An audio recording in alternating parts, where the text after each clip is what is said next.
day, everybody. This is the Hawk. I'm about to interview Mike Vilardi. He is the congressional candidate for District 21. I've interviewed him before, and we're going to do an update just before the elections, which is just around the corner. Here's Mike Vilardi, and I hope you enjoy the show. How you doing, Mike? I appreciate you being on my show again. As I said to my people a minute ago, that we have interviewed you before in the beginning of this campaign. And now, as we get close to when the election is, when is it, the 28th of this month? 18th. The 18th, so that's just around the corner. Yep, around the corner. Yeah, just around the corner. So, Mike, what do you think of so far the campaign, your candidates that you're running against, and just how you feel about how things have been going and what you're prepared to offer all these people? Well, let me start with this. First of all, thank you for having me on the show. And as you know, I'm Mike Vilardi. I'm running to be the congressman in Florida's 21st district, which is Donald Trump's district. And I think that this is a pivotal election. Well, welcome back, Mike. Great to have you on my show again. Yeah, tell me, Mike, how's it going? Well, it's going really well. We all had a debate the other night at this. I don't know if you can see it or not. I'm going to hold it up here. This was the debate. Now, everybody showed up, including Lois Franco, the incumbent. All right. And this is a place called Cobra, COBWRA. And you can go to cobwra.org and listen to us debate. And all the Democrats showed up, and all the Republicans, except for Laura Loomer, who never shows up for anything, was there to compete. And I think I really knocked it out of the park at that debate. You know, I'm trying to bring unity to this country, and I just want to, go over something with you just so you understand how I feel about this election in general. This election is really about one thing, and that's about America's future greatness. And there are those throughout America making a lot of noise, seeking to disrupt and destroy America and everything that we've worked for over the last 200 and some odd years. One of the ways that they are most effective is by dividing us and distracting us, by having us focus on matters and focus on other matters that don't really matter, if you know what I mean, and questioning what really will shape America. Our future greatness will shine if we can only focus on these four things. And I, instead of LGBTQ, I have LGBE, which stands for labor, right? Government, business, and education. If we work hard on those things, we could all come together on these issues. If we focus on these issues and put partisan politics aside, America will shine brightly. And I'm here today to seek the congressional nomination, to bring unity to the party so we can focus on getting something productive done for this country. And we must stop the distractions and the divisions. And all my issues are designed to do just that. Okay, let's go through them. First is making Social Security tax-free. Why you're double taxed on it. It's so unfair to our elderly population. When they take a Social Security tax from you, they don't give you any tax credit. In other words, if you have an IRA, you get an IRA deduction. Okay, so you don't get taxed on the money that's taken from you, and then you pay the tax when you receive it, right? Not with this, not with Social Security tax. No, they take it from you, so you get taxed on phantom income. So if you made $100,000, you're going to see $93,000 of it. $7,000 goes to your Medicare and Social Security tax, but you pay tax on $100,000. So you just paid tax on $7,000 you never saw. Now you're 65 years old, you got a pension coming in from your school teacher, a cop, whatever it might be, and they want to tax your Social Security benefit up to 85% of the benefit. How unfair is that for our elderly population? And these are issues we can all come together around because it's just an unfair situation. And I will pass legislation that will allow senior citizens to receive their Social Security tax-free like it should be. Because when you think about it, Hawk, all it is your own money that you put in 40 years ago, getting returned to you 40 years later, okay? You already paid the tax on it. Why should they tax it again? It's double taxation. It's just totally wrong. It's wrong. It is wrong. Yeah. Okay. You're right. And that's something we could all come together around. The second issue, which I'm going to hit up my opponent, Lois Frankel, on, is the fact that there are senior citizens, as I go along and I talk to people, who are really concerned about what's going to happen to their wives and their spouses when they die. Because if you're a cop, for instance, when you die, your wife is going to get half your pension. So if you're getting $4,000 a month, she's going to see two. But the real tragedy is if you're getting $2,000 a month in Social Security and she's getting $2,000 a month in Social Security, you know, for another job she had, Yeah. when she gets back from that wake or funeral, she's going to get a letter from the government saying you just lost $2,000 a month in your spouse's Social Security. And because we never know when our spouse is going to die, this is going to come as a shock to those people. They're probably not going to be ready for it, because if you don't see someone's death coming and you can't predict when it's going to happen.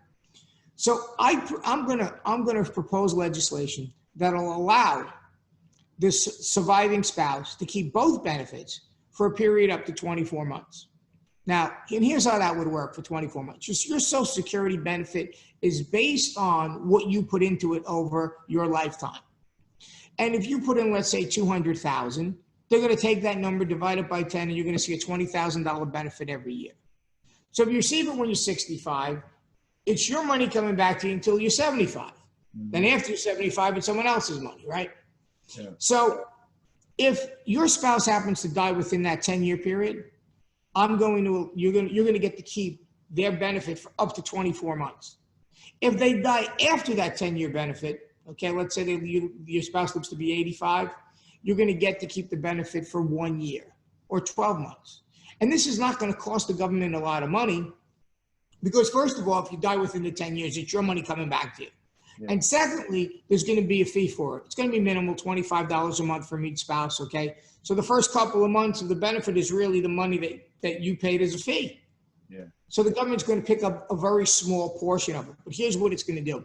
It's going to let our senior citizens have peace of mind, that they're going to know that they're going to have at least a year to get their finances in order, so that the husband doesn't have to worry about what's going to happen to his wife after he dies. She'll have plenty of time to organize the finances. That's a good idea. Right? Yeah. And this is something that, you know, it comes as a shock. And then it comes as a shock, of course. Yeah. Of course. I mean, you have to deal with the loss of your loved one, and then you get a letter from the government, and you have to deal with the loss of that income. Yep. Yeah, that is awesome.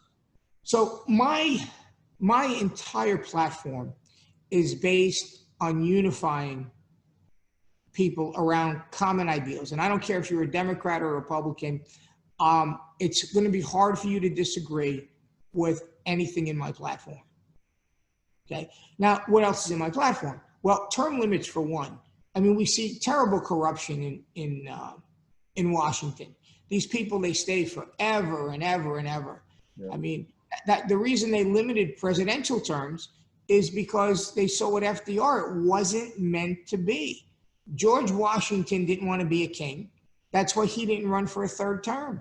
Mm-hmm. He said, no, this is the United States of America. The president is only supposed to be there for a small amount of time, 2 terms, and that's it. Yeah. And every president from George Washington up to FDR abided by the 2-term rule. And FDR, of course, was elected 4 times. And that's when President Eisenhower and the Congress and the Senate decided, hey, we got to make a law that a president can only stay in power up to 2 terms. Yep. And that's how they got it. Now, how about the congressmen and the senators? Same should be for them. You know, you're going to be a senator, great. You get 2 terms in office, it's 12 years, it's long enough. You're going to be a congressman, 5 terms, 10 years, long enough. Go home, go do something else. Yeah, yeah. Because you got these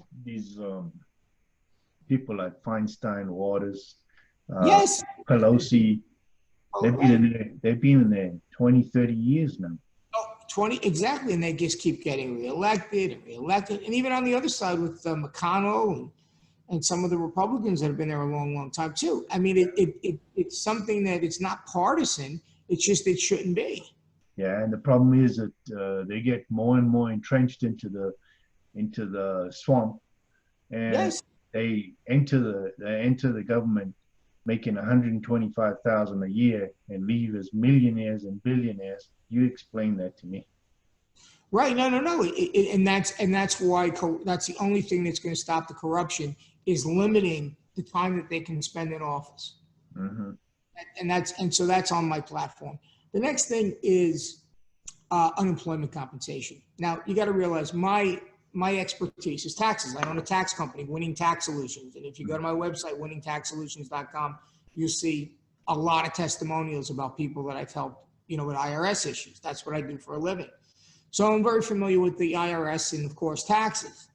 And what people don't realize is with this pandemic going on, the government has just given our unemployed people $600 a week extra. Okay, but no one tells them is that $600 a week is taxable.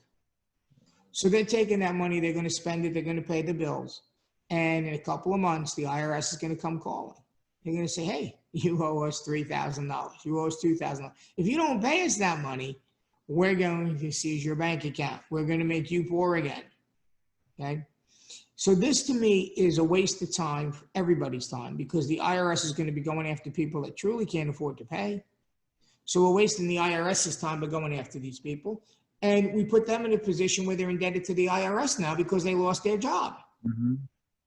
And it's supposed to be insurance. And insurance is supposed to be tax exempt. So we need to get unemployment insurance to be non-taxable. Taxable. Okay? Makes sense. Hard for anybody to argue, I think, this point. We go into my next item. My next item is IRS reform. Now, people don't realize this, but you can no longer walk into an IRS office and get service. You have to make an appointment. Mm-hmm. So by the time you make an appointment to see an IRS agent, it takes a couple of weeks. So you can't even have a simple question answered by an IRS employee without making an appointment to go sit down with them at an office someplace. This is total inefficiency. For everybody that doesn't show up for their appointment, right, the IRS agent is sitting there doing nothing when they could be servicing other people. Mm-hmm. Which works, try to call them. You try to call the IRS, your average hold time is about 2 hours. So the first thing I'm going to do for IRS reform is twofold. One is to get a system where you can hold your place in line and then they'll call you back. Okay, so you don't have to spend that 2 hours on the phone. I mean, a lot of states have that system. If you call motor vehicles or something, you could, not the IRS. You got to sit on that. You got to sit on that phone 2 hours. And then when they transfer and they lose the call, you got to sit down and do it again. I mean, it's a terrible waste of time. We need more customer service people at the IRS so that people can walk in and get served effectively and efficiently. And that's not happening. Is there another way to avoid taxes this way by coming up with value-added tax or some kind of other system where personal tax is null and void? Have you ever seen the IRS code? I know it's a mess. I'm going to show you the IRS code, and then I'm going to explain it to you.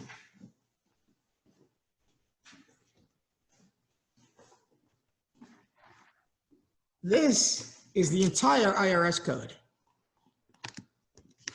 That's about twice the size of the Bible. This is the master guide, which they shorten the IRS code for the IRS agents, okay? Because the IRS code is so enormous, all right? So, unfortunately, the reality is the IRS code is designed with politics in mind. There's tax deductions in there for the lobbyists, the people that contribute to the congressional staffers and the congressmen's campaigns. So we really have to take the politics out of taxation. The Democrats use it as a way to give money to the poor through the earned income tax credit. Well, when I was a special agent, we found that there was about a 50% fraud rate with the earned income tax rate. I mean, 50%, that's pretty huge, okay? Yeah. That's half. Half that's being reported is not right, all right? Yeah. So in the reality, a flat tax or a simple tax would be wonderful, but because the tax is based on who's contributing and who you're giving favors to and who you're not, it's a real problem. It should be very simple. It should be as simple as, like you said, either a 2% sales tax or something like that across the board. Yeah.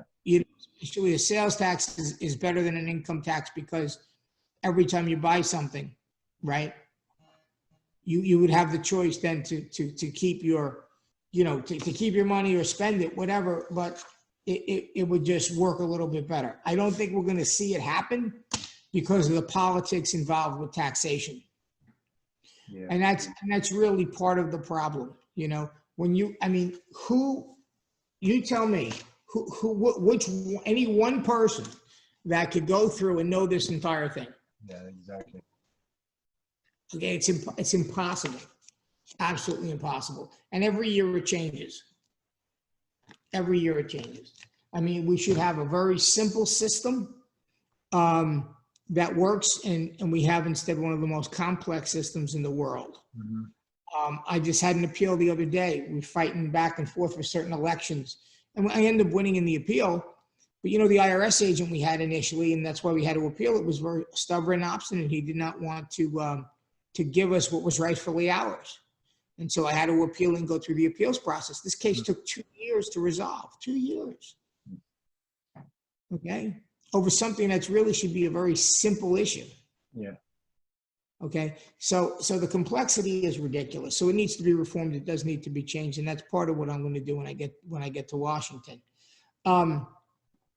Next is healthcare. Healthcare is a big item. Now right now you see Mr. Joe Biden moving very much to the left. Mm-hmm. I understand, and I think the number is 107 delegates, Democratic delegates, that will not pledge their support unless he agrees to Medicare for all. Okay. Now, Medicare for all would be, of course, a nightmare. When I was on the job, I did investigate Medicare fraud. And every communist country does this. They basically use healthcare as a tool to bankrupt their citizens. Mm-hmm. Right? Oh, you're getting free healthcare. Right?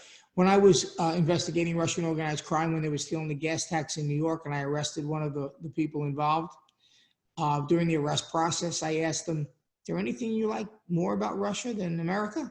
He says, yeah, Mike, there's one thing. I said, well, what's that one thing? He goes, healthcare. In Russia, we get free healthcare.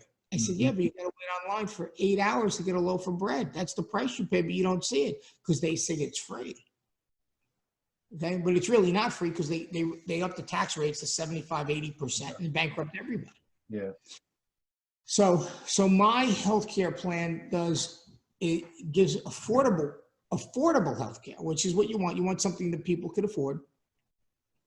And instead of making everybody poor by excessive taxation, what I do is just the opposite. I give tax incentives to the wealthy to give to medical scholarships. So if you're a Michael Bloomberg or somebody who has a lot of money, I'll say, look, I'm going to give you 100% tax deduction and a 2% tax credit. So if you give $1 million, you can take $20,000 off your tax bill. Now the government's not giving you anything. It's just going to allow you to pay $20,000 less in taxes when you give $1 million towards medical scholarships. I think it's a great return, right? $1 million for 20,000, right? And then we take those scholarships, and the people that accept them, we want, of course, the best medical students, which does two things. It keeps a constant flow of doctors coming into the system, right? So you're always going to have enough trained medical doctors, and they'll have to go to work for the state. Just like if you join the Army, you go to work for the state, you'll get $100,000 a year. But you won't have to pay back any loans. So you're getting a $300,000 benefit, basically. You're still going to make a good income, of course. And then after 4 years, you can go do whatever else you want. Yeah. And then you'll have a state system. Now, why a state system? Because it gets rid of the two most important costs in healthcare, which is the medical malpractice insurance and the medical biller. And now anybody who needs it can have a healthcare plan for $79 a month with a copay of $20 or $25 or something like that. There always has to be a copay, and you always have to have the cost low. Yeah. And this allows that to happen. So, and while we're getting the system in place, we'll ask doctors who have, outstanding medical school debt And for every patient they see, we'll write a $100 check to pay off their debt directly. So it's they don't have to pay it with after-tax funds. So it's like them getting $130, okay? And the copay that they'll collect. So now we have a medical system that does two things. Makes it affordable for anybody that needs it, okay? Allows anybody who wants to keep their private insurance to keep it, all right? And allows us a constant flow of doctors into the system.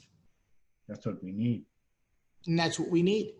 You have no doctors left because they can't afford to go to school. Well, that's exactly what happens. And under my program, they'll get full scholarships and they'll just work for the state for the first 4 years of their career. It's a good idea. Right. So I have come up with a platform that is appealing to Democrats, Republicans, and independents. Basically, it's a common sense platform that addresses the biggest issues of our time: healthcare, unemployment taxation, IRS reform. And then for the middle class, this is another issue that I thought about and is going to be necessary because of what happened with the stock market. You know, we had the highest stock market in history ever, okay? And then, of course, COVID-19 hit. So some people took massive losses in the stock market due to that. Yeah. Well, let's say you lost $60,000 in the stock market, you know, in 2020. Out of that $60,000 loss, you can only claim $3,000 of it on your tax return. Wow. And that $3,000 number has been the same since the 90s. That's true. You know, in the 90s, I lost a lot of money in the futures market. I've been writing off that $3,000 number since 1996. Wow. So I would think that number is so low that it needs to go to at least 10,000. Because otherwise the $60,000 loss is going to take you 20 years to recoup on your returns. Yeah. And under my program, you recoup it in 6 instead of 20, which is much fairer. Yeah. Much fairer. So, and I'm the only one that has a comprehensive platform that addresses these tax issues. And of course, it's my area of expertise.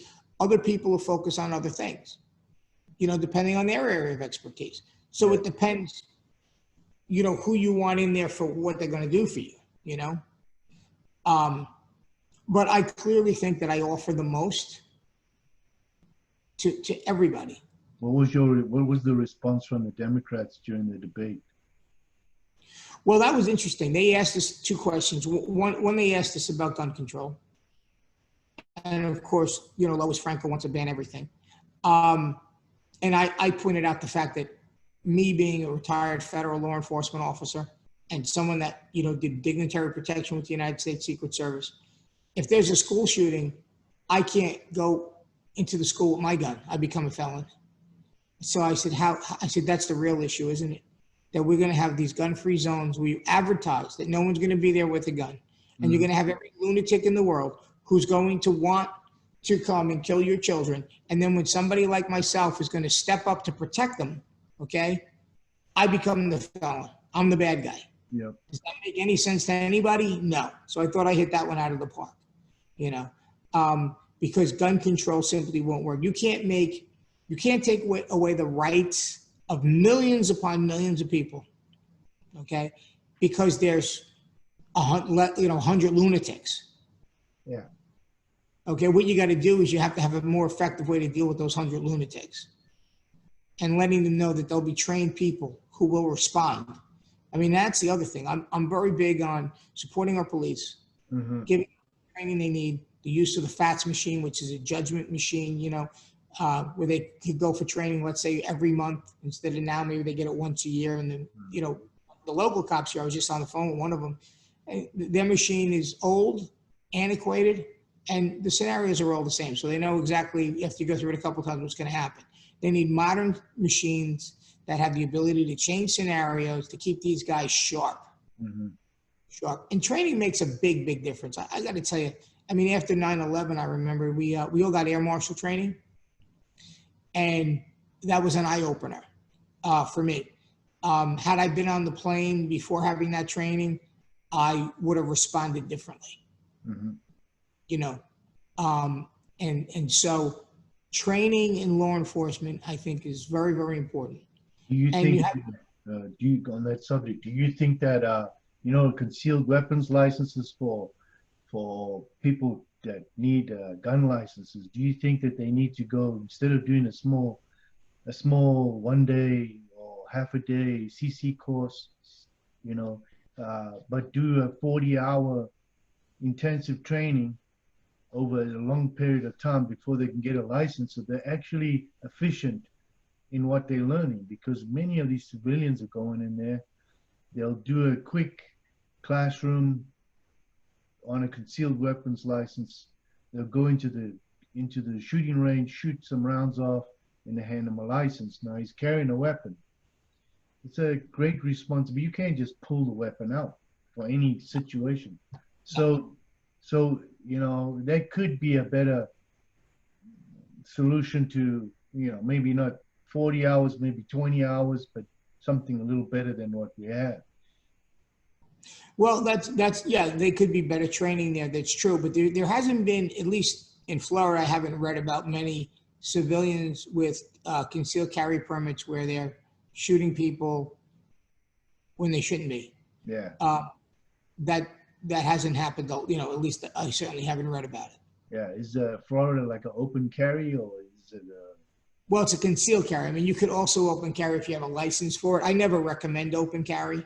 no? I mean, I don't want anybody to know that I'm carrying a gun.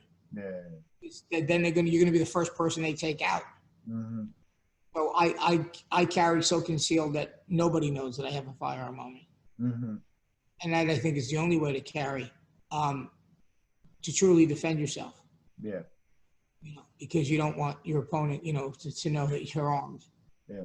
Think about it. If someone's going to come in and you're in a grocery store or something, they know you're armed, they're going to take you out right away. You're the first person they want. Yeah. And you want the element of surprise, the ability to pull your weapon and take them out before they can respond.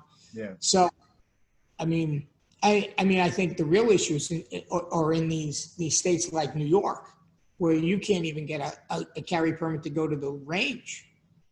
I mean, they're so strict. I mean, my son, for instance, he has a carry permit in Florida, but getting the one in New York is a nightmare, and it shouldn't be. There should be a national register for.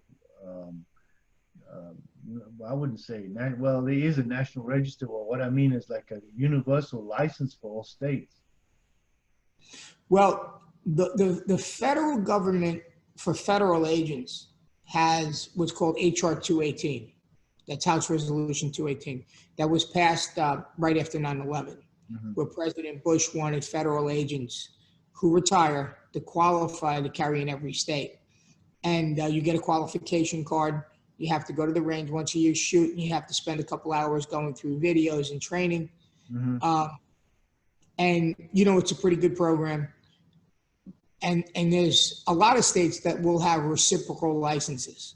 I think a Florida license is good in 34 states. Yes. The issue is when you have the liberal states, they don't reciprocate with anybody, right? California, No. Hawaii, New York, Massachusetts, Connecticut, New Jersey, Maryland, all those states make it very difficult for citizens to own and carry firearms. Yeah. And it's not like they have less crime. They certainly don't. No, like Illinois. I mean, would you want to be in New York City right now? You can't get a gun permit, right? The shootings have gone up 700%. The cops can't, they're making the cops into criminals. Yeah, it's the same as. My buddy was an NYPD cop, and he just put in his papers. He retired at the end of the month, July 31st. They're getting so many people going for retiring, they can only take so many of them per month. They can't process them fast enough. Why would you want to be a cop in the city? No, not with Blasio. No. Nightmare. These liberal mayors, liberal governors, they destroy everything. And yet they have the ability to continually be reelected. Yeah. I mean, this is de Blasio's second term. It's Cuomo's third term, I think. Yeah. I think Blasio came from a Marxist family. Yes, yeah. Absolutely. He actually changed his name. Yeah, I heard about that. I heard about it. Changed his name so that he could, because people were going after him. He changed his name, got into politics, and now he's a communist mayor of New York. Yeah, he is, and he single-handedly destroyed that city. For 20 years, the city of New York was under Republican mayors. Yeah. Mayor Giuliani for 2 terms. And he cleaned it up. And for 20 years, no problem. It was great. Yeah. He comes in, it's over, destroys the place. I mean, who the heck cuts $1 billion from the city's police department? $1 billion. That makes sense. Here's what that means. That means those cops can't get overtime anymore. So now if you have a parade or anything like that, There's nobody there. there's nobody there. You can't, because you can't pay overtime to the cops to work. Yeah. And also the crime rate's going to jump.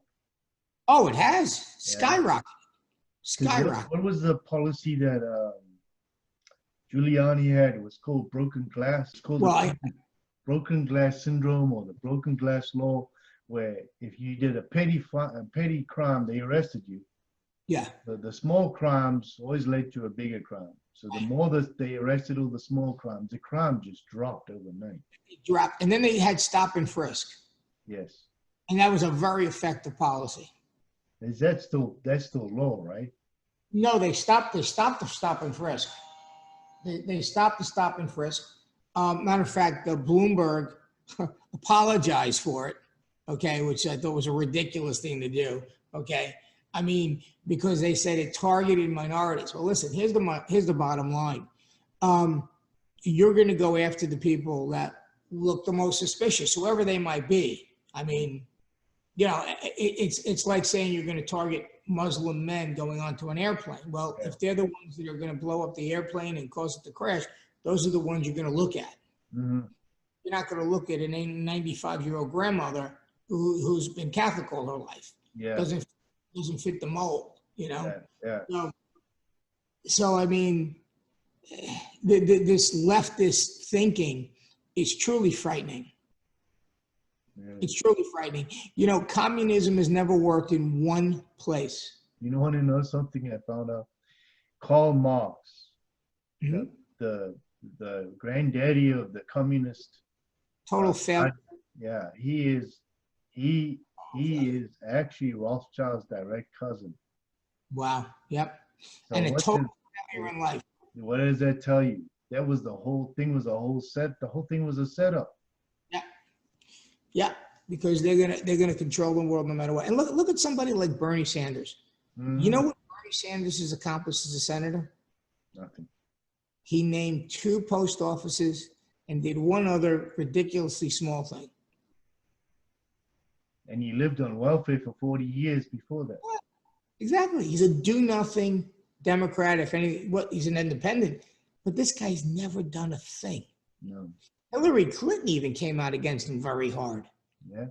He wasn't liked in the Senate, never did anything lazy. Right. And, and it was revealed after the DNC when they elected Hillary, he had actually won. Right. But he was taken in a little corner and told what to do, and he gave up. He gives up. That's right. He gave That's his up. empire. He gives up, and he gave up against Biden too. Yeah, it just shows you. He's Right. too weak.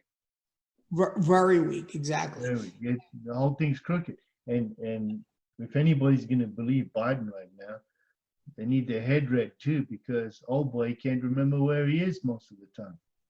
Well, let me say this about Joe Biden. I think he's made some progress, because you got to understand, Joe Biden is a guy who graduated 76th out of 85 people in his law school class at Syracuse University. Here's what that means. I'll give you the picture. On graduation day, if it takes a minute for you to give everyone their diploma, Joe Biden had to wait an hour and 15 minutes before his name was called. And then after he gets his diploma, less than 10 minutes later, the ceremony's over. Okay? Gives you an idea where this guy is in the food chain as far as intelligence goes. 2008, the apex of his career, he was picked to be Barack Obama's vice president. and he's giving a speech. And here's what the speech says. What America needs is a three-letter word, jobs, J-O-B-S, a three-letter word, jobs, J-O-B-S. Now, at the time, he wasn't able to count to four, I guess. Yeah. Okay. Now, maybe now we can count to four. I'm not so sure.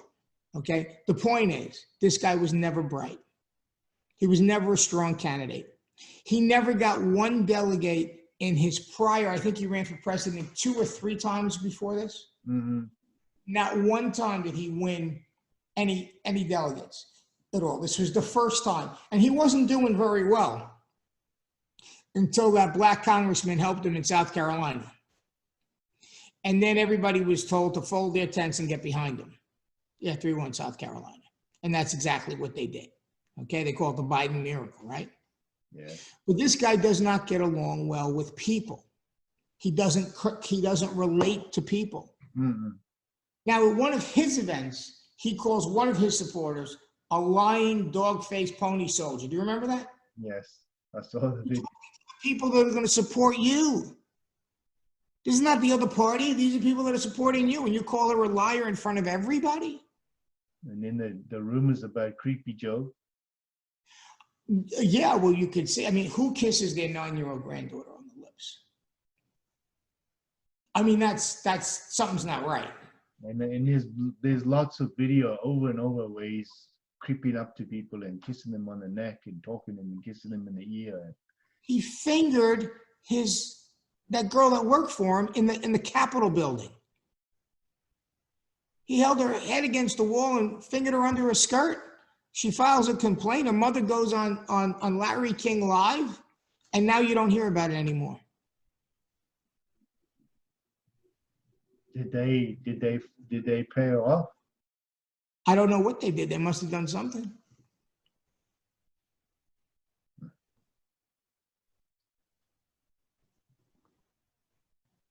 Yeah, that's bad news. This guy does not connect well with voters. He doesn't have an original thought. Did you see that Rice is trying to be his running mate? You know, that's another thing that he really, I think, made a mistake. He pigeonholed himself to saying that he's going to pick a woman. And then after he made that comment about, you know, if you're black and you don't vote for him, you're really not black. Uh-huh. Okay. Now he has to pick a black woman. So instead of saying, I'm going to pick the most qualified, competent person I can find, he basically said, I'm just going to pick a black woman, whether, you know, whoever she is, and I'll find the best black woman I can find. Wasn't Condoleezza, what's her name? Was Condoleezza Rice, right? No. She's a Republican. Condoleezza Rice is a Republican. Susan Rice. What are you talking about? Yeah. Wasn't she the one that Clinton grabbed on the runway and bent her ear? No, that was Loretta Lynch. No, Loretta Lynch. She was at the time the head of, you know, she had built a Barr's job. You know, she was the acting attorney general at the time. So wasn't this one the one that spread the rumor about the video during the? That's the one, right? Yes. I mean, I heard he was going to pick Kamala Harris, but she has too much baggage. I mean, Kamala Harris basically kept black people in jail in California so the state could receive additional money. So let's go back to the Benghazi case. Yeah. When you consider that on the day of 9/11, yeah, exactly. they attacked the embassy after the ambassador has called Clinton and Obama about 50 times about the security at the embassy, and he was about to reveal the fact that Clinton and Obama were supplying the Muslim Brotherhood weapons. Wow. To take over the Libyan government and to assist in taking down the Egyptian government. They turned around and they attacked that embassy. I believe that the Obama administration was responsible for that attack. That's why they never sent anybody there. They wanted the ambassador quieten. Every one of the security guys that fought back, the SF guys that were contractors that fought back, did you know that they were left in Lansford on their own to get their own way home? Nobody took them home. They left them there. Wow. They left them. They fired them and left them there. Wow. They had to make their own way home. The only person that went home was the dead bodies. Wow. I didn't know that. Yeah, and when they arrived in that hangar and all the families were there, Clinton and Obama arrived and they barely had any emotion about what had happened because they were well aware of who was the guilty party. And Clinton went, what does it matter? Right, exactly. That should tell you how the Democrats feel about the United States citizens. Exactly. And that's why it's so imperative that we as Republicans win. That's why I'm running to be the Republican congressman, because we have to take back control of the House. And I think that if the president got behind my platform, he will win in a landslide, because every senior citizen will vote for tax-free Social Security. Every unemployed person will vote for someone that's going to agree to pass legislation for tax-exempt unemployment insurance. And those two groups alone, between all the unemployed and all the senior citizens, is enough to give him a supermajority. Because what are the Democrats really running on? We hate Trump. That's basically it. They've got nothing to offer for medical insurance. They've got nothing for taxes. They've got nothing for growth. They've got nothing for investment. They've got nothing to offer the United States citizens. No. Other than taking down statues and burning down our buildings. Right, exactly. Right? It's sad. So Mike. I mean, I got a platform that are going to get even I hate Trump voters to vote for me, because I'm offering them something.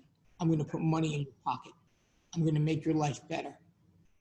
I have real solutions to real problems.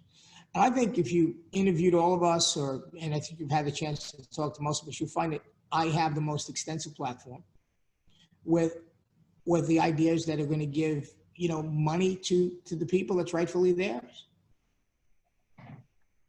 Yeah, I agree. It actually offers people a solution to a problem. Exactly. Yeah. And I have well thought out solutions. I mean, I hit on Lois Frankel pretty hard when I talked about tax-free Social Security. She's talking about Medicare for all and helping the seniors. And so, hey, you're allowing senior citizens to be double taxed. You're making them poor. And I'm going to hammer her on that point. Mm-hmm. And you're allowing widows like Connie to become bankrupt and eat cat food because you didn't even think about the fact of extending a benefit to the spouse upon their death.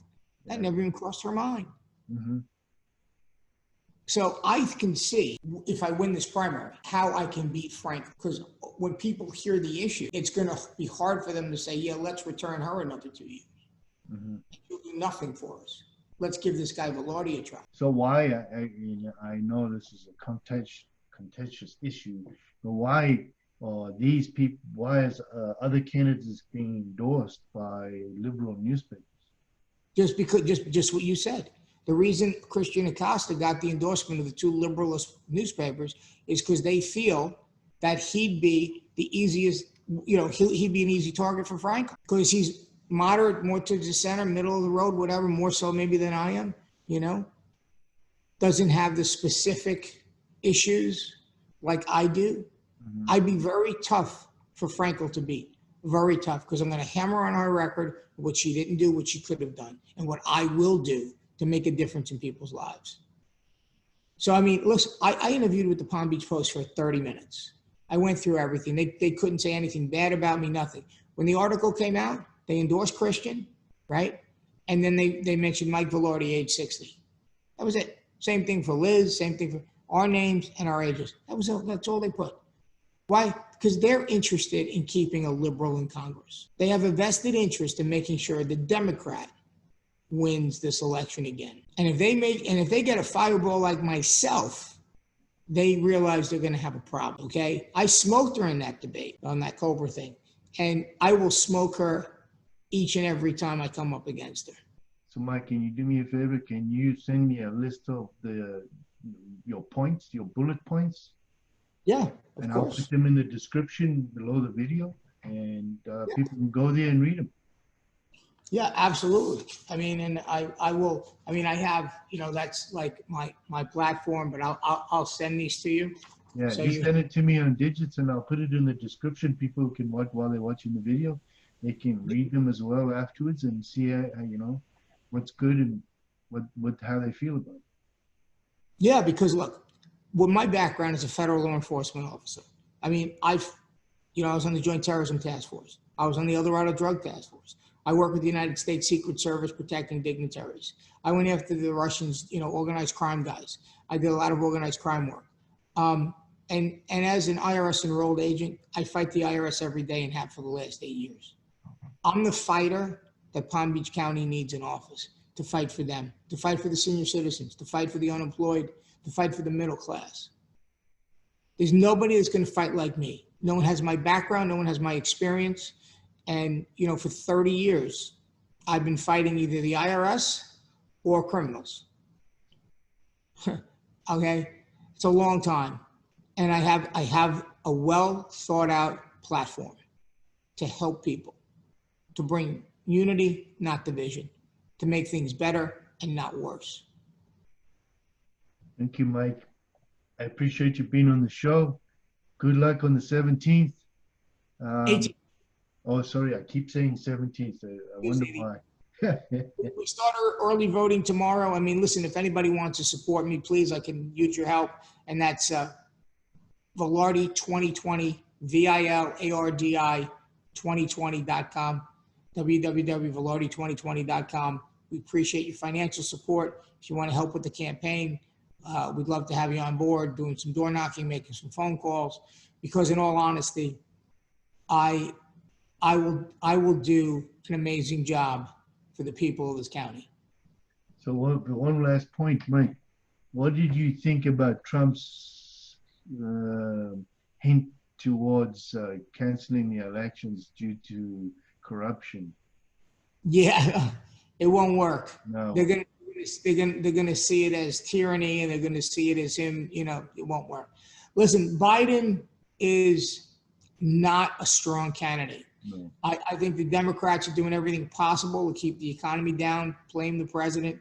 Listen, from the time this guy got in office, they've been going after him in one way or another, whether it be the phony, Russia hoax, then the impeachment, and right after the impeachment, we go to coronavirus, all right, and then we go to riots in the street, right, with Black Lives Matter. This is all delusion, and the reason for it is simple. If Trump wins re-election, they're going to be at least 15 indictments from Comey, McCabe, Strzok, and a lot of other players who were going. Yeah. Clapper as well. Yeah, Clapper, absolutely. Brennan's going to be out for a long time. Sure. So the only chance they have is to steal this election and get rid of Durham, who's the prosecutor. So what you'll see as soon as Joe Biden gets sworn in as president, which will never happen, but if it were to happen, the second day he's president, okay, he is going to fire all U.S. attorneys. All of them. All of them. Because that's the only way he can kill this investigation without making it seem so obvious, okay? And he'll get up there and say, well, I want real U.S. attorneys. I want attorneys that are going to progressive values and not these right-wing nut job conservatives. We want people that are going to be more like us, left-leaning. So we're going to fire everybody. And it's going to be the biggest cover-up in the history of this country. But I don't believe that's going to happen. No. I believe God in heaven, and I believe that the American people are smarter than that to see through the curtain. I mean, it's like the Wizard of Oz. Biden's the guy behind the curtain. Yeah. I mean, it's just smoke and mirrors. I'd like to see what's going to happen with this trial with Hillary Clinton too. Well, that's the other thing. I mean, there won't be a trial for Hillary Clinton if Biden's president. Mm-hmm. If Biden's president, everything gets swept underneath the rug. Yeah. And it's over for the country. Yeah. I mean, the reality is this: if we don't win this election, and you know, this is why, 2 years ago, Lois Frankel ran unopposed. 2 years later, she is primaried in the Democratic primary, okay, by a very left-leaning, young guy, and I'm sure she's going to win that. Mm-hmm. And there's 6 people, 6 Republicans that spent over $10,000 each just to get on the ballot to oppose her. So, and in District 22, where, again, the Democrat ran unopposed 2 years ago, Mm-hmm. there are 4 people on the Republican side vying for the chance to take him on in the general. So there's more people on the Republican side running for Congress this term in 2020 than there was in 2018. Mm-hmm. And I think we have a very, very strong chance of winning back the House of Representatives. And when we do that, Oh, God help you. oh yeah, you're gonna see some big indictments, and they know that. Listen, Obama knows what he did. Obama knows how corrupt he was. Yeah. Obama knows his intention is to destroy the country, not make it better. Yeah. I mean, look how we used the funeral of John Lewis. I know. Just the arrogance of it is just beyond my. Yeah, just the arrogance of it was so. He is going to go out and he's going to campaign like he was running for office. Mm-hmm. The problem is Joe is such a weak candidate. He draws no enthusiasm. No. So what you're getting is someone that says, I hate Trump so much, I'm voting for Biden. That's the sad part. That That's is the sad part. Because you're not buying a solution. No, you're not. You're just No. buying an excuse. That's exactly what you're doing. And in reality, I don't think it's enough to get people to the polls. And it's so simple for President Trump to turn it around. If he picks up on my platform items, he will win the senior citizen vote. He will win the unemployment vote. Mm-hmm. He will win the middle class vote. Simple things that people need and people want. You cater to the needs of the people. Yeah. You win the election. Yeah. It's true. I mean, Solutions. and I've always said, give me solutions. Don't give me a finger. exactly, solutions. And when I campaign in the general, now you got to realize I'm in a district that's 40%, 46% registered Democrats, 26% registered Republicans, and the rest 30, whatever the difference is, 38% or whatever it is. The independents. Independents. Okay, so there's more independents than there is Republicans. All right. But I will get those votes because I will fight with the president if I have to get these things passed. I will stand up for the people. I'll stand up for the elderly. I will stand up for the unemployed. I will stand up for the middle class. So even people that don't like Trump are voting for me because they want to see somebody that's going to go to Washington and get something done. Yeah. That's I don't know if I told you this. When I was interviewed by the Republican Party back in May of 2019, shortly after I had left that interview, I got a call from Kevin McCarthy's office. And they said, Mike, we understand you're the most qualified candidate that they have, on the Republican side. I said, yeah, I just interviewed. That's what they told me. He says, well, I just want you to know we're going to give you no money. I said, thank you. It's nice to hear. He goes, if you still want to run, you can, but you're going to get no support from us. I said, okay, why? They said, well, you're in a D9 district. We don't think it's flippable. So we're not going to invest anything there. And secondly, we don't mind having Lois Frankel in office because she doesn't do anything. So she doesn't really do us much harm because she don't do anything. And we're going to put all our money into the races where we had a Republican prior and lost the seat. So I said, okay, I could understand. So if you want to run, you can, but you're not going to get any help from us. Wow. Now, so See, so what that irritates me because every pod counts. yeah, well, so I've gotten zero money from the Republicans. Zero. I've been in this 15 months, zero, not a penny, not a dime. Okay. No at all.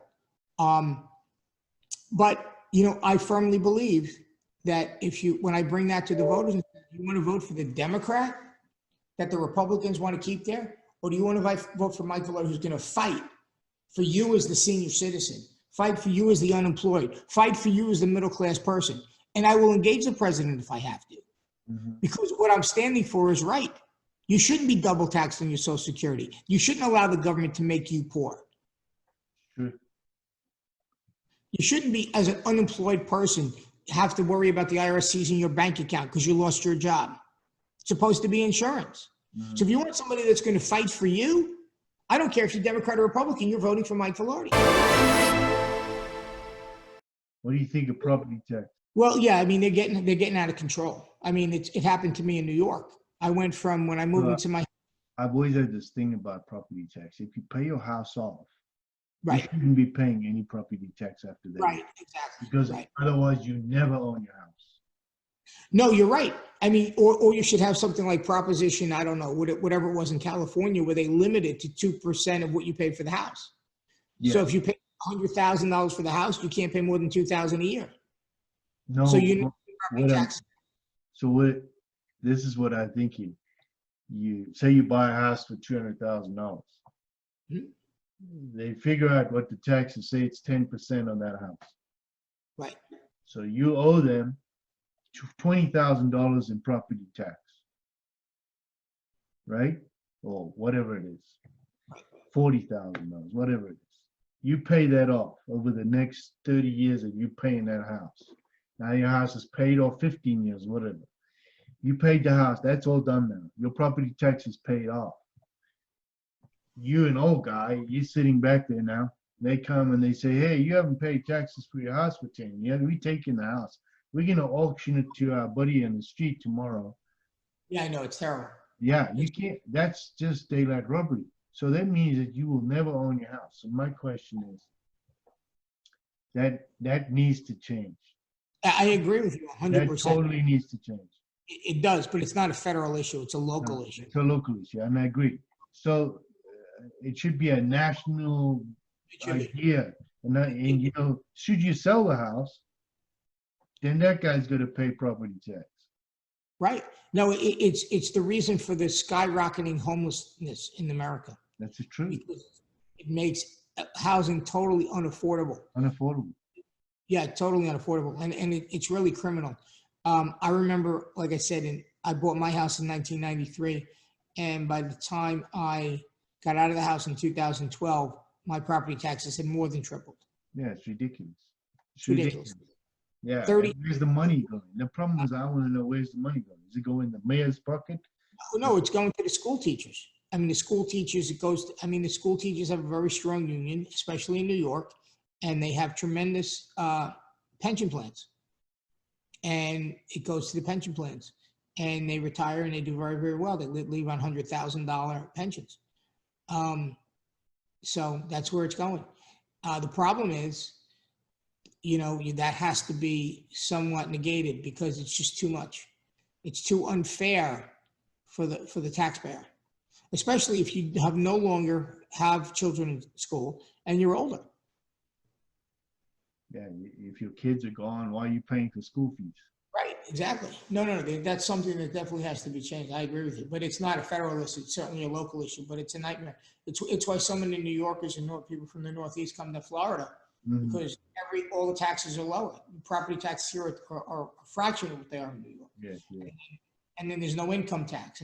So it just shows you a conservative run state like Florida has been for at least the last, 16, 20 years, has a surplus where New York has a deficit. We have a $2 billion surplus. They have a $2 trillion deficit. And they have the highest taxes. Why? Because because their spending is what's out of control and they never address the spending. And unless you address the spending, it doesn't matter what you bring in because you could always spend more than you make. Yeah. Well, Mike, thank you for being on the show. Thank I you so appreciate you being here. Good luck for the 18th. Thank you. Thank you so much. Yeah. I And will send you some things that will have a list of all my issues. okay, sounds great. Thank you, Mike. Hey, thank you. God bless you. Thank you very much. All right, buddy. Take care. Okay, you too.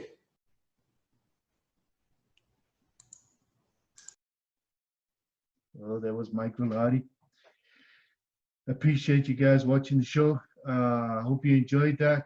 Very informative.